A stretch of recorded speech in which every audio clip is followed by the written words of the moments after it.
Hello there, all Scorpio, Sun, Moon, and Risings. Welcome back to Radiant Moon Tarot. My name is Victoria, and we are pulling forward messages from Spirit. You may find at this time of year that it's easier to connect with your intuition, to recognize signs, and perhaps even have some more vivid dreams. Hopefully they're good ones. So we are heading into your season as I do this reading, but by the very nature of the messages that we're pulling forward, this is a timeless reading. So whenever this video finds you is exactly when it's meant to, and some of the messages may resonate now and some you may unpack later.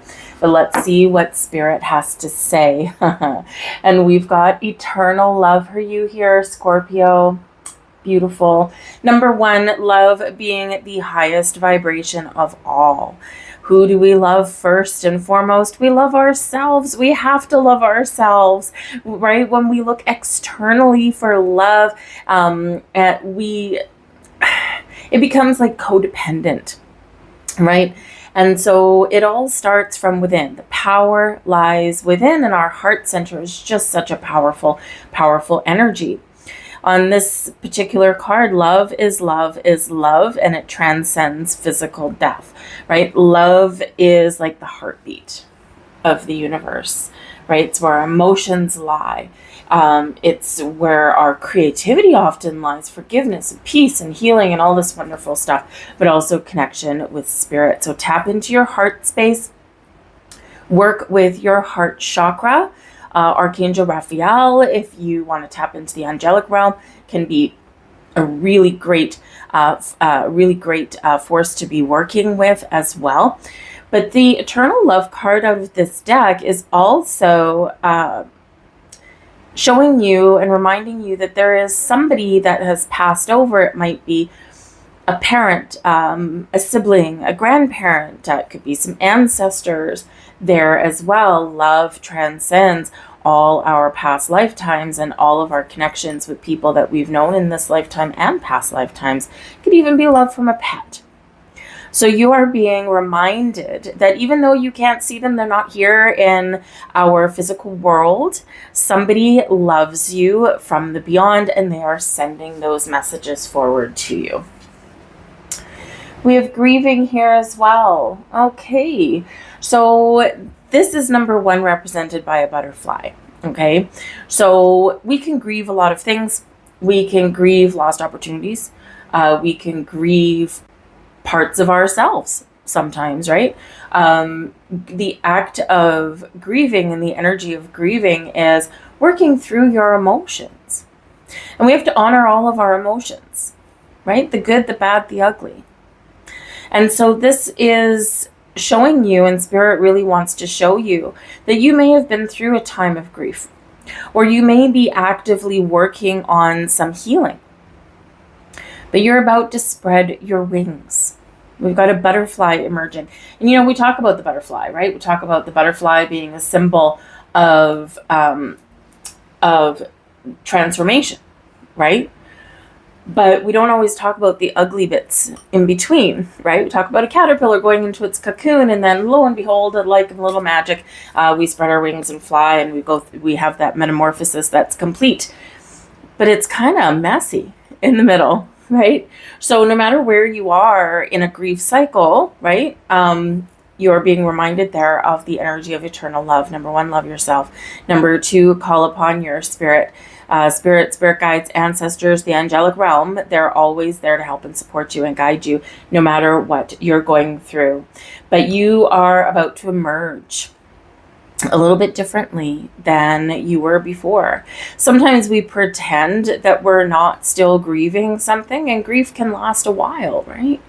We can go through these things and we can say to ourselves, well, you know what? My 5-year relationship ended 3 months ago. I'm healed. I'm ready to move forward. In some cases, maybe, but in other cases, maybe not, right? Sometimes we just put on that mask, or we tell ourselves that, we tell ourselves, oh yeah, we're healed so that we can move forward, which is great, but sometimes we just suppress emotions. So no matter what stage you're at, allow yourself to feel these emotions, okay? Allow yourself to process some sort of grief, right? We can even have a little bit of grief from a job that didn't go our way, from getting laid off, from, a path that was not followed, right? So, and some grief is more challenging than others. Some stays around a little bit longer. But this is a process of healing and love for you. Now, flying out of the deck, what do we have? A cycle of improvement here for you, because we've got the Wheel of Fortune. Wonderful. The tides are turning for you. We've got the Two of Wands. Doors are opening for you. There's a little bit of magic in the air. We've got the Strength card. It takes courage to walk through the doors, to walk through the portal, to make positive change and get out of your comfort zone, doesn't it? It takes courage and strength. The Four of Pentacles, stay grounded, stay focused, but remember to stay open to different opportunities. But the Four of Pentacles can bring us a good foundation, so that Six of Swords, we can move forward into a calmer season, a calmer way. Peace, inner peace, outer peace. For some of you, it's been a rough ride. It's been quite turbulent there with that Six of Swords. And some of you perhaps have been feeling like you haven't been moving forward. And we do look to your planetary ruler, right? And, this will still be applicable even if you see this reading long after I post it. This is 2025 October. And Pluto, your planetary ruler, one of them anyway, has been retrograde since May 4th. May the 4th be with you and all that, right? But just turned direct on the 13th of October. And when Pluto goes retrograde, Pluto, man, do we ever do some deep dive. We do a deep emotional dive. We go inwards, right? Any retrograde, we go inwards. But Pluto, we dig things out there, right? We discover parts of ourselves that we didn't even know we were grieving or that needed healing. And so we feel like a little bit stuck, or we feel like things just aren't happening.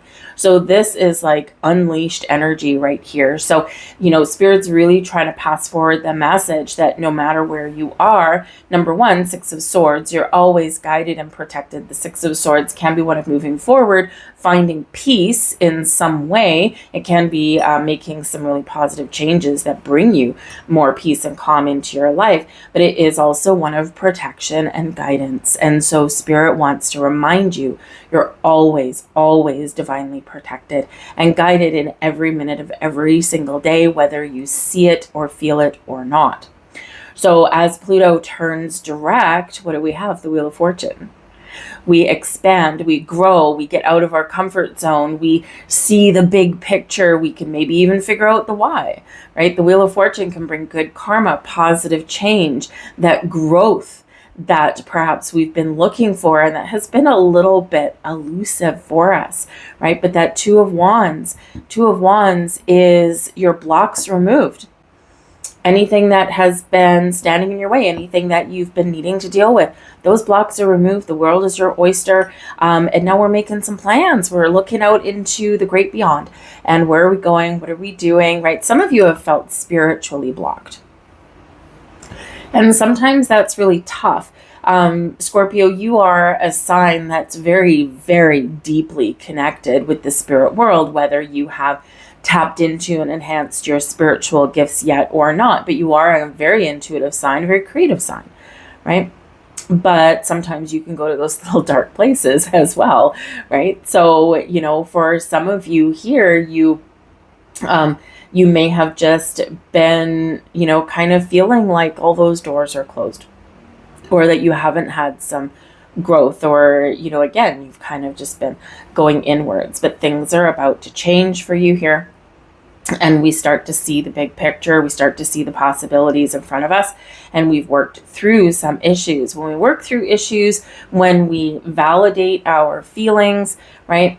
When we grieve, right? We grieve, we forgive, we find peace, we let go so we can move forward, right? Then what happens? Our blocks and obstacles, they are lifted. It's like we get the big universal green light.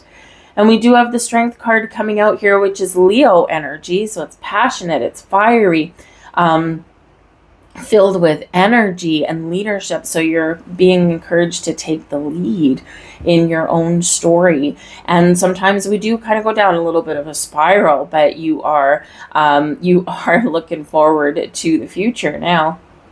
But the Strength card does remind us that sometimes we need to be a little bit courageous.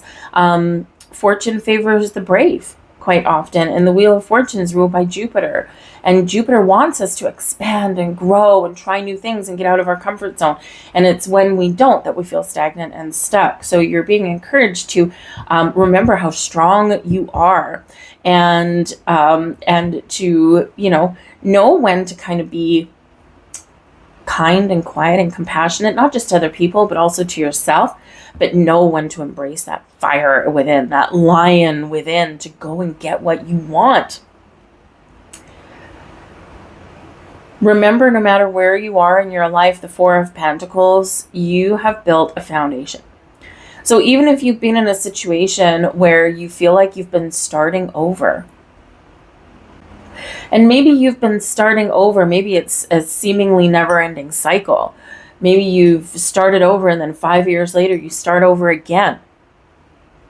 The Four of Pentacles always does remind us that wherever we're starting from, we're never starting from ground zero. We're always starting from a foundation of knowledge, wisdom, experience. But this is a reminder to pay attention to the things that you value, to keep both feet on the ground, okay, and to find a little bit of stability. And I feel like some stability is coming in here. We do sometimes get a little closed off with that Four of Pentacles. So you're being encouraged to find that healthy balance between being open and welcome, but also kind of, just protecting not just yourself, but maybe your values, because the Four of Pentacles, yes, it can be one of your money and being discerning, right? But it's also one of you, your energy, your time, your personal values, the things you hold dear. And we do need to know when to let some of those go, or when to make some positive changes, and also when to be a little bit protective. So it's that fine line, because when we if we get a little bit too protective, right, we become very closed off and we create more blocks, and we don't want to do that. So we want to be a little bit more open, but be discerning at the same time, right? But like I said, that Six of Swords, you're making some inroads, you're making some tracks, and things are looking good for you. We do have the Empress at the back of the deck. That's why I was holding on to it. The Empress is a beautiful energy, bringing love, bringing self-care, bringing some beautiful energy to create new beginnings. When we do get the Empress is ruled by Venus, right? So Venus, our planet of love and money, and resources, and the things that are beautiful and sensual. And, so with the Empress showing up here for you, there's some beautiful loving energy. Some, if you've been looking for some resources, whether it's information or, some money perhaps as well. We do have money card showing up, right? Then this is a time when you can find the resources that you need. It could come in the form of people. It can come in the form of something in your material world, or it can just be those resources you're tapping into within yourself. Never underestimate the power of you. But the Empress showers you with beautiful, wonderful energy and brings you a lot of blessings. It is a card of abundance, right? But new beginnings, creativity, and a little bit of self-love there for you with that. And it's underlying your energy. So it's like that little supportive helping hand. We've got the dog, the fish, beautiful, scythe, the heart, and the tree. So some of you have been, really kind of working through something here. The scythe can represent pain, especially sitting beside the heart, right? Broken heart kind of energy here. The tree can represent branching out, planting roots, growing, staying grounded while you go through some process. But it can also represent your health, right? And your health being restored. So, for some of you here, the dog can represent, out of this deck, it can represent a guardian angel energy, always with you, always protecting you, always guiding you, right? So another reminder of that. But it can also be a friend and loyalty as well, right? And sometimes it can maybe be your best friend, your dog. So, again, we do have some, some messages from the beyond there. So, from someone that loves you. So some of you may be grieving the loss of a pet. And this is kind of, just that message coming through, that they're okay, they're happy, they're living their best life, but they're always with you in some way. But this can also just represent a friend, right? A companion, someone that can maybe help you or support you, shoulder to lean on. It could be a new friend, perhaps, that's coming in for you here as well. But when we do get the fish can represent abundance in all forms. It can represent opportunities, doors opening for you, and it's coming out right underneath that Two of Wands. So figure out what you want, right? Your commitment to growth and to healing and to making positive change is going to pay off for you here. All right. So it's really wonderful energy, but we are working through some things here, but there's a reward at the end of the tunnel for you. Let's get one final message. Woo, that's the one. Thank you very much. All right. And what do we have here? We have earth energy with the stag. Now, the stag does remind us of our seasons, right? Our seasons of growth and our ability to persevere, right? The stag has, those big antlers, right? And those antlers, can help the stag in times of battle and things like that. But they don't start out life, right? With those antlers when they're a little young buck. They don't have those things, right? And so the stag can represent the growth and the strength and the maturity that you are finding. But the stag is powerful, connected with earth energy, so often in the forest. So you might find solace and strength and growth and healing by connecting with nature, specifically a forest.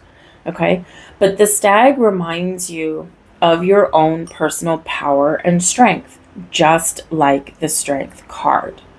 So whether you're making changes, whether you're healing, whether you're embarking on a new beginning, or whether you're just expanding your horizons, right? We do need to remember that we are strong. We can continue to persevere. We can weather any storm. Sometimes we feel defeated. Sometimes we don't always feel powerful and strong, but it's always there within us. So stag spirit is with you right now, as is your Strength card there as well. So you got lion energy, right? You hear your mighty roar. You've got the stag energy reminding you of your strength and your ability to battle through, right? Those antlers are there for a reason, right? And they're to, help you battle through things as you go through life. So a really, really powerful ally for you right now. But again, remember, there's some beautiful energy that is coming in here for you. All right. So if you've been feeling kind of stuck, you've been feeling just like, a never-ending pattern, never-ending cycle, okay, then this is where you're starting to come out of that.